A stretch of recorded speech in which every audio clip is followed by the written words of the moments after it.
interviews, and you have to make sure that you're prepared for those various forms of interviews. When the average job seeker accepts the offer of an interview for an employer, most of the time you think you're going to have the one-to-one interview. So I may think that when I come that I'm only going to see Kim or Jennifer or something, and I'm just going to be dialoguing with that person. That's not necessarily always true. Depending on the employer, any one of several interview types may be considered. And so basically, in order to be successful for landing your dream job, you have to make sure that you prepare yourself for the different types of interviews. And we know that one, which myself, Dr. Hill Carter, and Ms. Ellich had to do, is there's a phone interview. And the purpose of the phone interview is to screen the candidate, to kind of get an idea of, are we really interested in this person? Do I think this person can work for us? Are they going to be a fit? And basically what the employer does, and the purpose of this interview, is to eliminate the unqualified candidates and only bring the qualified candidates to the job site. And so basically we have a couple of tips for you to prepare yourself for a phone interview, because sometimes we think if it's a phone interview, we're like, well, I'm at home, I still can, you know, be in my pajamas, be in my house shoes, eat some breakfast while I'm on the phone. No. Even though it's a phone interview, you're going to pretend that you're still at a face-to-face interview. So you want to be ready with your resume and your interview questions. So, as Ms. Ellis said, have your note cards ready, because they can't see what you're doing because you're on the phone. You want to make sure that you're enthusiastic, that you're ready. You're concise when answering your questions, and you're not too casual. Okay, don't become too casual, because again, on the phone interview, you're still at home, but you want to pretend that you're in a face-to-face. And make sure that when you speak, you have a smile on your face when you're talking, and that's going to assist you with those concise answers. Because the interviewer cannot see you, but you still want to make them appear that they're actually seeing you and they get a feel. Dr. Hill Carter. Also, turn off the TV, the radio, and kick the cat, the dog. Yes. Put everybody outside the house, because they can hear the babies, because they hear the background noise. Yes.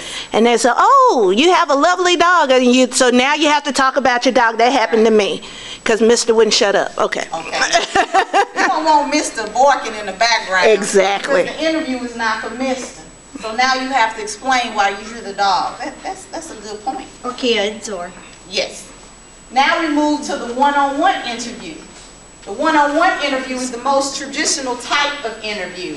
And often during this time, you might interview with several different people, because sometimes they send one person in the room and that person may leave and then somebody else. And I want you to know that, as I told you, the minute you walk through that door, you're having an interview. Your first person that you're interviewing with is going to be the receptionist.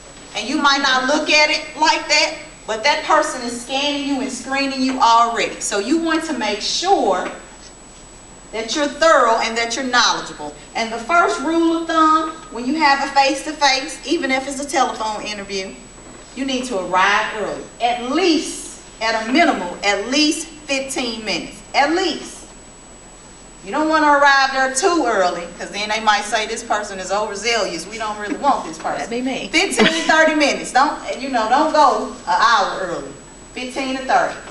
Make sure you're not, dozing off. You might not think people might not fall asleep in the interview, but you'll be amazed at what happens. Don't look out the windows, look around, confused. No. Stay focused, stay on task.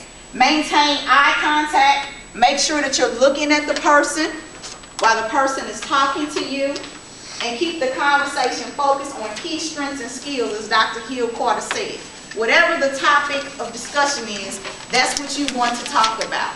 And be aware of nonverbal communication and smile often. So again, that means, like I said earlier, you're not only being interviewed, you're interviewing the interviewer, because you're gauging that person and you're looking at that person's body language to make sure you fully understand what's going on.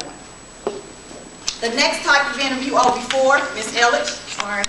I just thought of a couple of things, and I noticed right when you came in, No one had gum in their mouth. That's a definite plus. Yes. I haven't heard any phones, so make sure as soon as you go in, even when you're out in the lobby waiting for your interview, make sure you either leave, I would even just leave your phone in the car. There's no reason, nobody's going to call that's more important than that job interview today.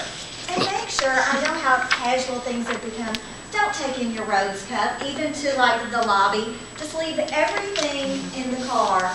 It just makes you look professional. Dr. Hillhart. We tricked you today. We offered you donuts and drink. Say no. This is the why. You don't know what your stomach is going to do in the middle of the interview.